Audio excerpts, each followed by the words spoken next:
deriva de la palabra Pravati, que en los tiempos antiguos de Persia se aplicaba a los espíritus de los fallecidos benefactores y piadosos. Algunos también creen que la raíz de esta palabra viene de otra que significa decisión correcta.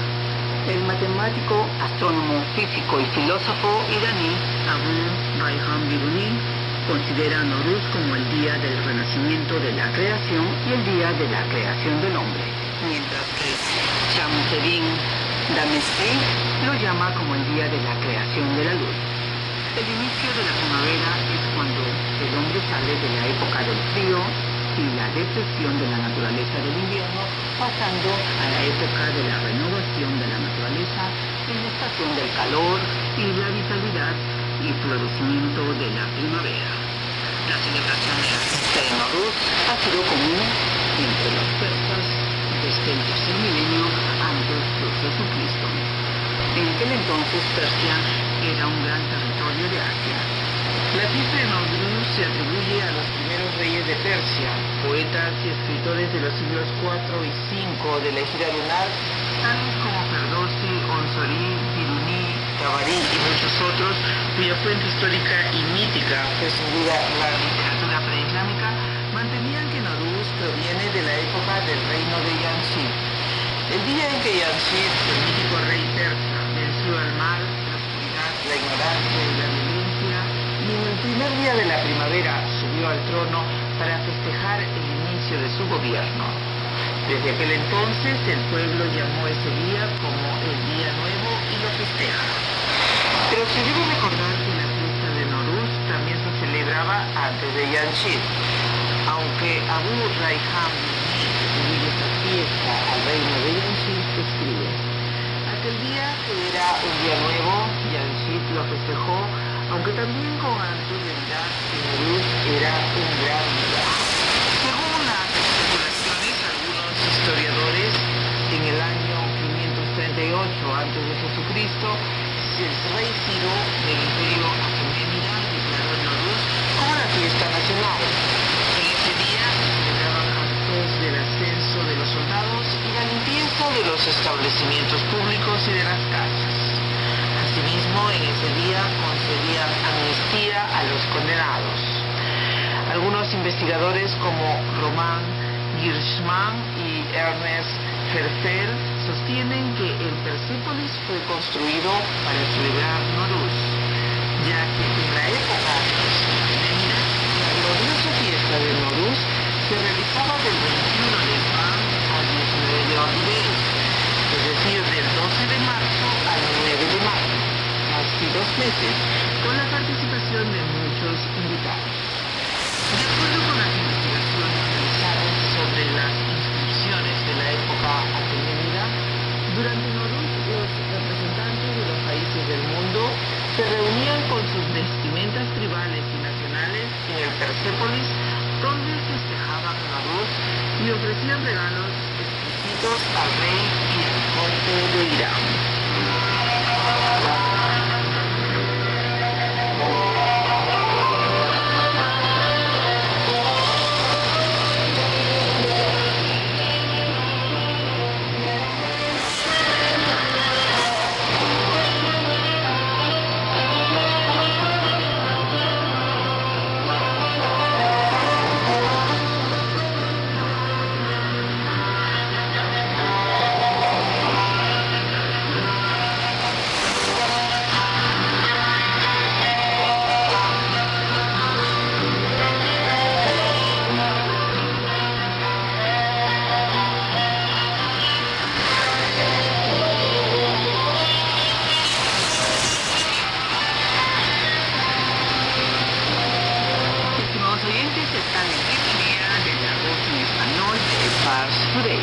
Documentos históricos atestiguan que en el año 416 a.C., Darío Ciro acuñó una moneda de oro con motivo de Nowruz, en un lado de la cual se ve un soldado tirando con un arco. Después del Islam, en Nowruz siguió siendo el foco de atención de los persas e incluso se realizaron reformas en el calendario para celebrarlo de forma correcta. El calendario actual de la égida solar que es usado por los iraníes fue completado el 6 de marzo de 1079 por el poeta, matemático y astrónomo persa Omar Khayyam y fue denominado el calendario de la era Yalarí. Así, Khayyam reformó el calendario solar introduciendo el año bisiesto. Este calendario era más preciso que los calendarios gregoriano y juliano. En la época islámica, particularmente en la época de los safávidas, en los siglos XVI y XVII del calendario occidental, los frutos de Nowruz mezclaron con algunos de los rituales y costumbres islámicos, adquiriendo un concepto religioso. De acuerdo con las narraciones de los clérigos chiíes, Nowruz se considera como un día sagrado y divino. En ese día fue creado Adán. Según otro relato, en ese día, en el 10º año de la emigración del profeta Mahoma de la Meca a Medina, este designó al imán Ali en la zona de Jalidejón como imán de los musulmanes. Así que los iraníes musulmanes estiman a Nowruz como un día sagrado y bendito. For Britain's orderly exit from the EU, Romanian President Klaus Iohannis has said Romania's constant economic growth in the past years has not been held by large categories of Romanians. European Commissioner for Regional Policy Corina Crețu said Friday in Bucharest. Romanian Prime Minister Viorica Dăncilă is paying a visit to the US, and Pope Francis inaugurated from the Vatican through a video conference the new center of the Scholastic Currentes Foundation at the National University of Political Studies and Public Administration in Bucharest.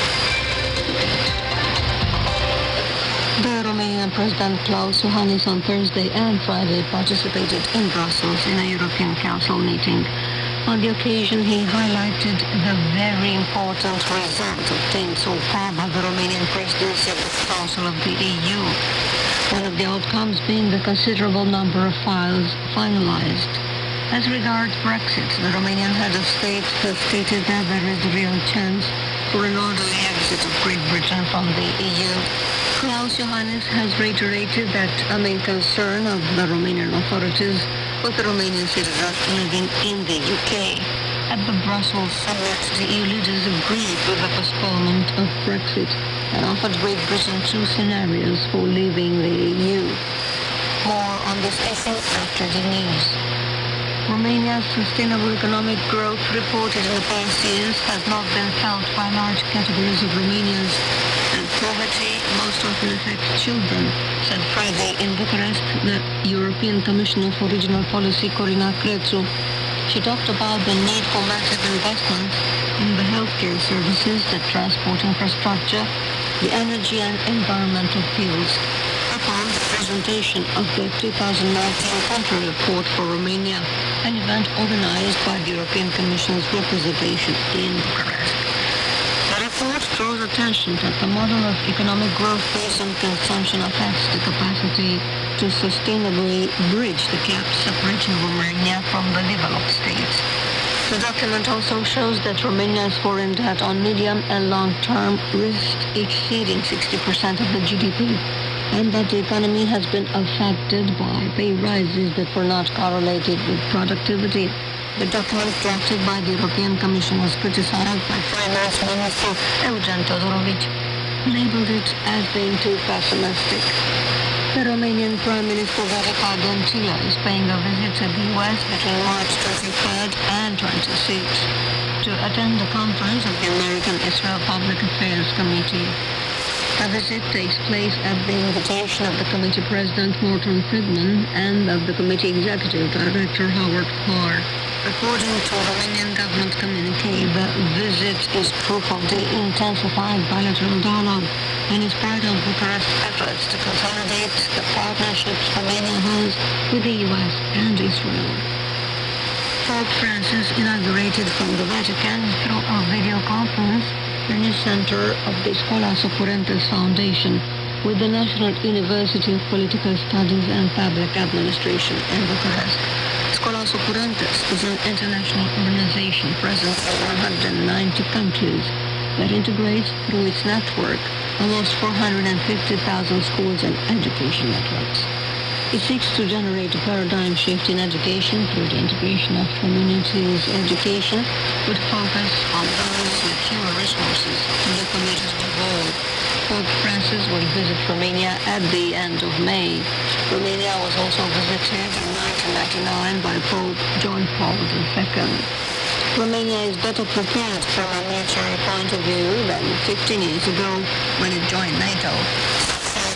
Romanian Defense Minister Gabriel Leș, who participated in an event devoted to the launch of a public campaign entitled Romania 15 Years within NATO, 70 years since the setting up of the North Atlantic Alliance, as to the relaunch in Romania of a public information campaign called The EU said on Thursday that they are ready to extend Article 50, which triggers the UK's departure until May the 22nd, to allow the UK more preparation time. But if the House of Commons rejects the deal, as it has done twice before, Brexit will take place on April the 12th, unless Britain has decided by then to take part in this year's European parliamentary elections. Venezuelan intelligence agents have arrested Roberto Marrero, opposition leader Juan Guaido's chief of staff, Venezuelan MP said on Thursday. Guaido said on Twitter the same day that Marrero was seized at his home in Caracas. The Venezuelan government said Sunday it would carry out a strong cabinet reform to protect Venezuela from opposition forces at home and abroad. Guaido, meanwhile, is visiting localities to ask Venezuelans to march to Caracas and pressure President Nicolas Maduro to resign. The death toll from an explosion at a chemical plant in eastern China has risen to 44, with another 90 people seriously injured, the local government reported Friday. Thursday's blast in the Tianqiayi chemical plant in the city of Yanqing was one of China's worst industry accidents in years. Nearly 1,000 area residents have been moved to safety as of Friday as precaution against leaks and additional explosions, the city government said in a statement.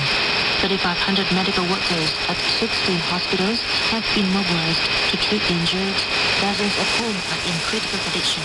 The cause of the blast is under investigation. During the news, the main prize once again. Vietnam and Cambodia boost legislative cooperation. Vietnam wants to promote cooperation with Singapore in maritime and high-quality workforce.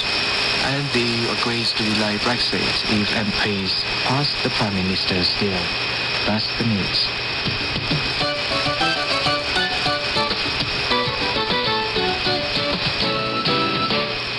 You're listening to the Voice of Vietnam, and here's the current affairs.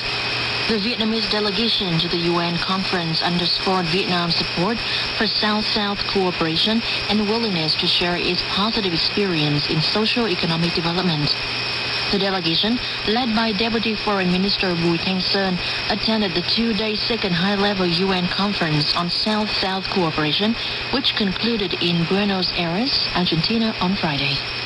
South-South cooperation aims to boost effective development through sharing experience and technologies. Scriptures to fit our fears. You know what we're afraid of? We're afraid if you start drinking, you may never stop drinking. You know why? Because you don't have self-control. You know why you don't have self-control? Because the Holy Spirit is not in control of your life. So we have to control what you can do and what you cannot do. Now I'll tell you something. I'll tell you something. It says not to tempt the Lord. So don't even go there. Don't test. Don't do it. You know what? You're not missing anything else. Because you're so filled with the new wine that you don't need the old wine. The Holy Spirit is the new wine, and when you're drunk, you can be drunk in the Spirit. You don't have to be drunk with this, with natural wine, because there's new wine that transforms you into the likeness of Jesus. He wants you to be conformed to His image. He wants you to walk this earth just the way He walked. I want to tell you something. This is a big idea. It's a God idea.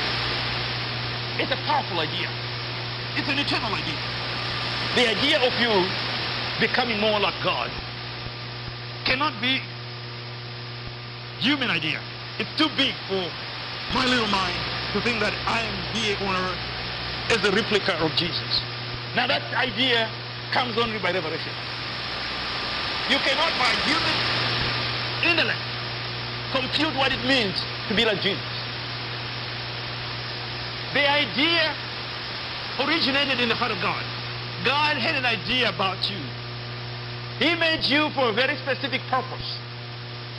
John chapter 15, 16. You have not chosen me, but I have chosen you. Whose idea is it? It's a God idea, a big idea. I chose you. I chose you. Can you imagine for a moment the eternal God, the creator of the whole universe, a trillion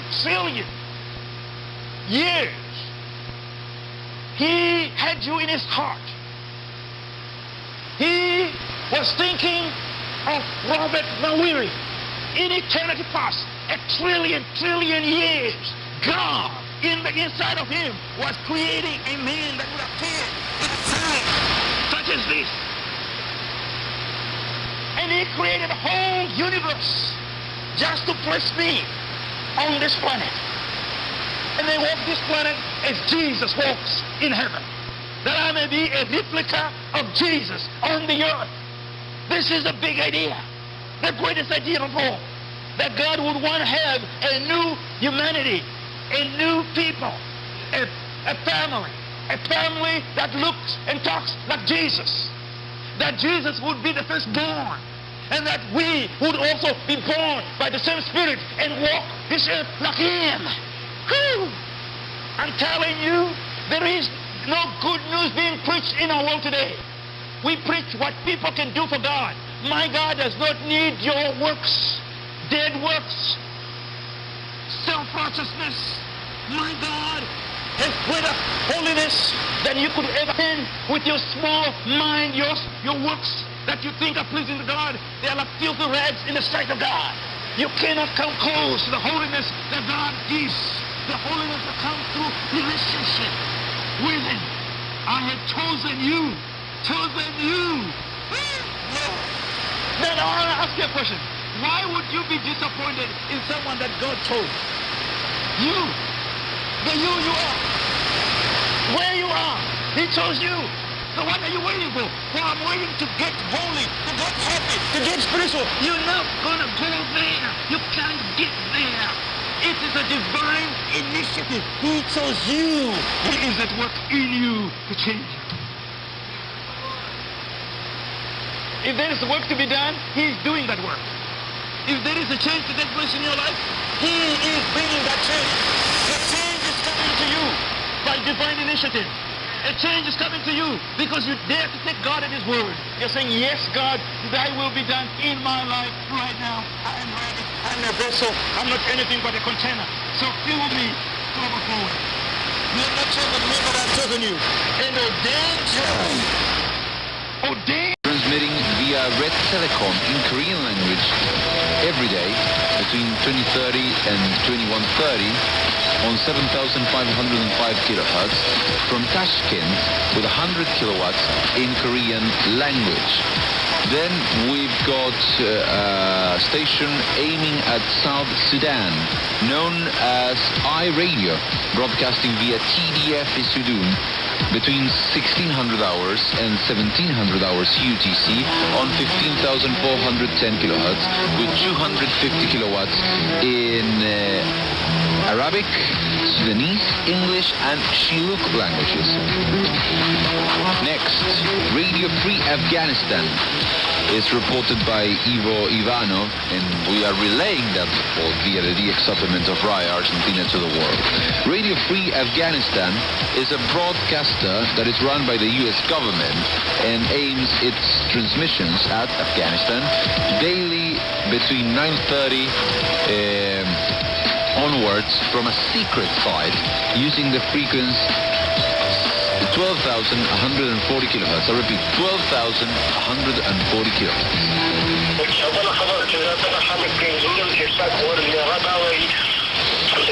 د واکسین کارکوونکي دي لرې پرتو سیمو ته هلته وداني خدمتونه چې کوم روغتیايي خدمتونه هلته دلته شتون نه لري کلینیکونه نه وي هغو ته هېڅ هم پاملرنه نه کوي خو دغه د واکسینونو دا ډېر زیات کوشش کوي چې هغوی ته ځان ورسوي نو خلکو ته دغه نشه پورې ولي چې دا جني وجه چې ده او بله پوښتنه محترم ډاکټر صاحب نه دا لرمه خو دغه پولیو ناروغي چې ده دا کوم عوامل لري چې له دغه نه پیداېږي که نه چېرته او چېرته په ماشومانو چې دا تبعید پیدایښت لري دا ناروغي چې پیدا کېږي په کوم انفېکسیون جواب په لنډه توګه راکړي مهرباني وکړئ کور د بدن د هېوادوال صاحب پوښتنه ما یاداښت کړې ډاکټر صاحب به هم په یاد یي یو بل اورېدونکي دی مهرباني وکړئ خبرې وکړئ ازادي راډیو ده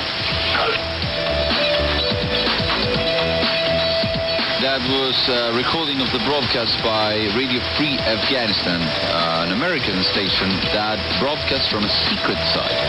And now we report on 8SK9 Radio Thailand World Service. That can be heard on a frequency of 16 meters between 1000 and 1100 hours UTC, always on the frequency of 17,630 kilohertz, transmitting from Thailand with 250 kilowatts in Thai language. Next, we've got American station WINB radio, transmitting from Red Lion in Pennsylvania in DRM mode, according to the following timetable. 0700 to 0900 hours on the frequency of 7,325 kilohertz for Western Europe in English language from Mondays to Fridays. 0900 through 1100 hours on the new frequency of 9,980 kilohertz, also for Western Europe, and broadcasting between Mondays and Fridays. 1100 through 1700 hours, there is a new frequency for Western Europe. The frequency is 15,120 kilohertz. All of these broadcasts are in English, and they all represent a considerable challenge for the Xers because they operate with only 15 kilowatts. And bow down to the will of the powers that be on this glorious night. Ladies and gentlemen, the pattern is so leading down to what you thought. And every man, Saddam Hussein was in authority, every president of every country, they are in authority. If you remember when they arrested Mr. Saddam Hussein, it was supposedly in a hole in the ground. But when he came out, he identified himself. He said, I am the duly elected president of the sovereign state of Iraq. And Arnold just took that one and the United States. Wonderful things he's going to do with heads of state. Because no matter whether you like them or not, whether they are corrupt or not, they are in a duly authorized position. Now, just like Mr. Bush yesterday was able to tell those who want to put the capital indictment on somebody in, we're not going to commit to you.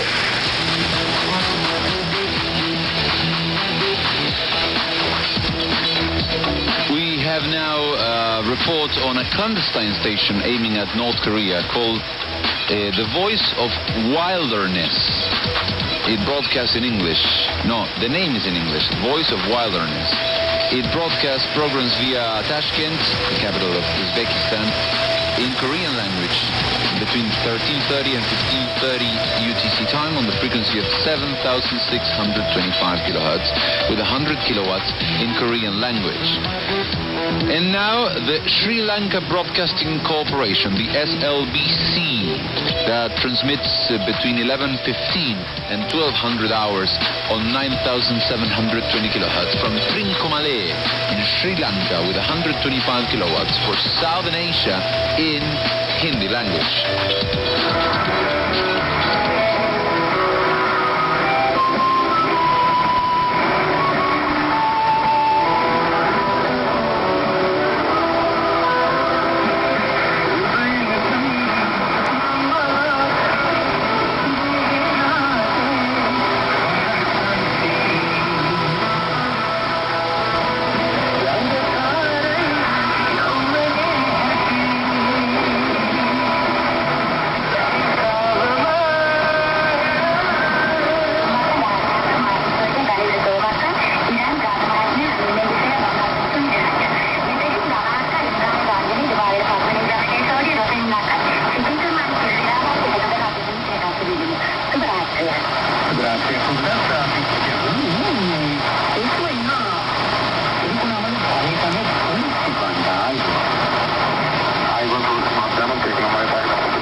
پایدار شمول جدید شمول.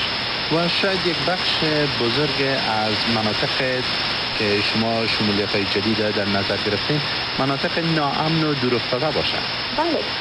خب در مناطق دور افتاده البته در جاهایی که خانواده‌ها ذهنیت‌هایشان آماده به این است که فرزند خودشان به وجه فرزند دختر خودشان به طرف معارف بفرستن اونجا که مشکل نیست. ولی اگر ما می‌بینیم که اونجا مشکلی وجود داره یا مشکل امنیتی تهدید امنیتی وجود داره و یا هم تعدادی از خانواده‌ها در علت کمبود معلم زن با اجازه نمی‌کنه که فرزندشون بیاید به طرف مکتب، خب ما در همکاری با مؤسسات صنف آموزش محلی در این تدبیر می‌کنیم.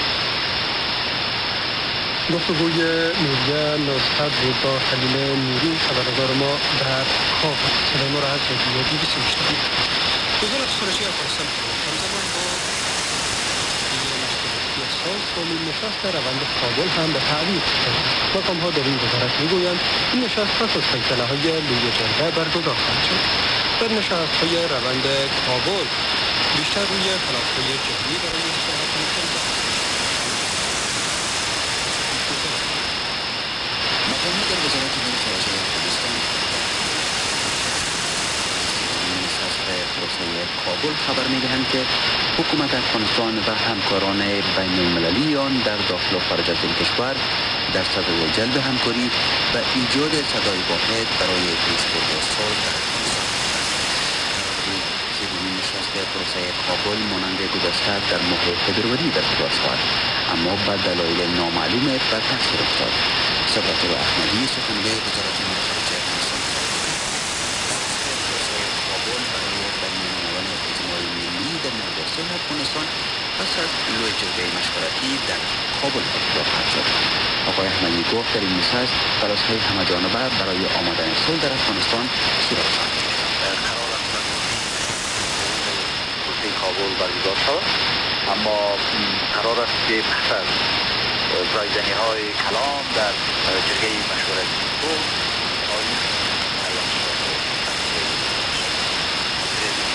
جرگه مشورتی صلح که اجماع داخلی افغانستان را به وجود می‌آورد، پس از او باز ما بریم به طرف پروسه کابل سوم.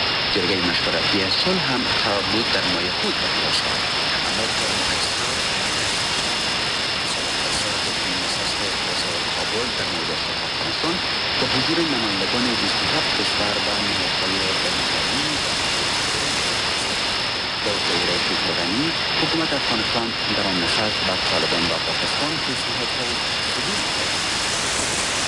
جریان صلح از حالت سرگردانی پیروز. حمید فهیم، BBC نظر شد. هر جا که هستی BBC با شما.